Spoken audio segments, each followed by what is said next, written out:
वो जो स्वामी जी वो देख नहीं सकते। ये भक्ति का प्रदर्शन है। फर्क नहीं पड़ता, मुझे फर्क नहीं पड़ता, मुझे नहीं फर्क पड़ता, मुझे फर्क नहीं पड़ता। भारतीय नागरिक होने के नाते मुझे फर्क पड़ता है और बहुत ज्यादा फर्क पड़ता है। उसको बोलने का मायना नहीं, भगवान के उसके साथ पढ़ेंगे। अभिनव के बारे में बात करने से पहले मैं बात करना चाहूंगा स्वामी राम भद्राचार्य जी के बारे में। तो लोग ये कह रहे हैं कि स्वामी जी ने उसको स्टेज से उतार दिया, जबकि स्वामी जी की आंखें नहीं है, शायद उनके पास कोई सुपर नेचुरल पावर होगी। वो जो स्वामी जी वो देख नहीं सकते। हाँ, वो अंधे हैं, उनको प्राइम मिनिस्टर ने भी सम्मानित किया। तो उनको कैसे पता लगा कि वही है उनकी एक ताकत, वो स्वामी जी हैं जो उनकी यही ताकत है। मैंने उनकी काफी वीडियोस देखी हैं। और उनकी आंखें ना होते हुए भी इसके बाप को ये नहीं समझ में आया कि वो इस संत की आंखों में धूल नहीं झोंक पाएंगे। कौन है ये संत? बट क्या सच में उनके पास कोई सुपर नेचुरल पावर है या इसके पीछे कोई लॉजिक है? तो मैं आपको बताता हूँ कि इसके पीछे एक साइंस है। ह्यूमन के अंदर जो एनर्जी ट्रेवल करती है वो हमारे 5 सेंसेस के थ्रू ट्रेवल करती है और ड्रेन भी इन्हीं सेंसेस से होती है।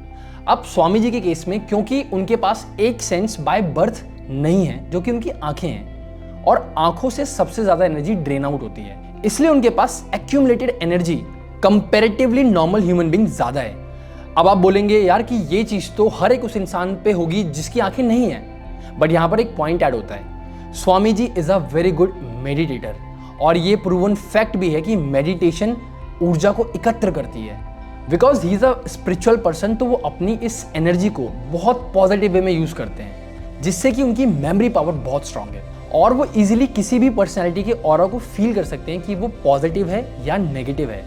अभिनव के केस में भी यही हुआ था, क्योंकि स्वामी जी उससे ऑलरेडी एक बार मिल चुके थे वृंदावन में। मैंने तो वृंदावन में उसको बहुत डांटा था और स्वामी जी को वो पता था कि वो शैतान है, इसलिए जब वो स्वामी जी के पास आया तो स्वामी जी ने उसको नीचे उतार दिया। बहुत दुख होता है हिंदू स्क्रिप्चर्स जहां से भक्त प्रहलाद, भक्त ध्रुव जैसे लोगों के बारे में हम सुनते हैं, और यहाँ पर अभिनव अरोड़ा के पेरेंट्स जैसे लोगों की वजह से भक्ति पर भी एक क्वेश्चन मार्क आता है। क्या ये भक्ति है?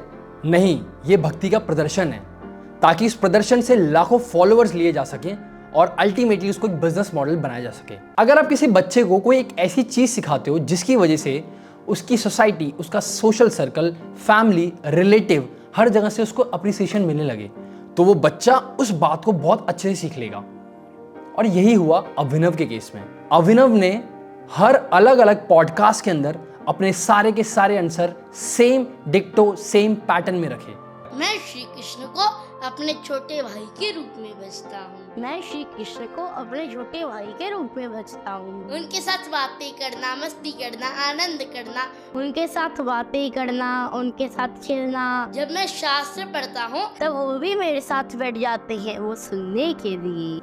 अब आप में से बहुत सारे लोग मुझसे बोलेंगे जब सेम क्वेश्चन है तो सेम आंसर भी तो होंगे ना। तो मैं आपको बस यही कहना चाहूँगा कि आप बहुत बड़े स्पेशल इंसान हो, क्योंकि यार जब कोई इंसान अपने एक्सपीरियंस से जवाब दे रहा होता है तो आप सेम पैटर्न में, सेम वर्ड में आंसर नहीं कर सकते, वो भी अलग अलग जगह पर, अलग अलग दिन में। और जो चीज़ को सिखानी चाहिए थी वो ये थी, पैर कैसे छुए जाते हैं। महाराज जी की कितनी कृपा है, महाराज जी की कितनी कृपा है।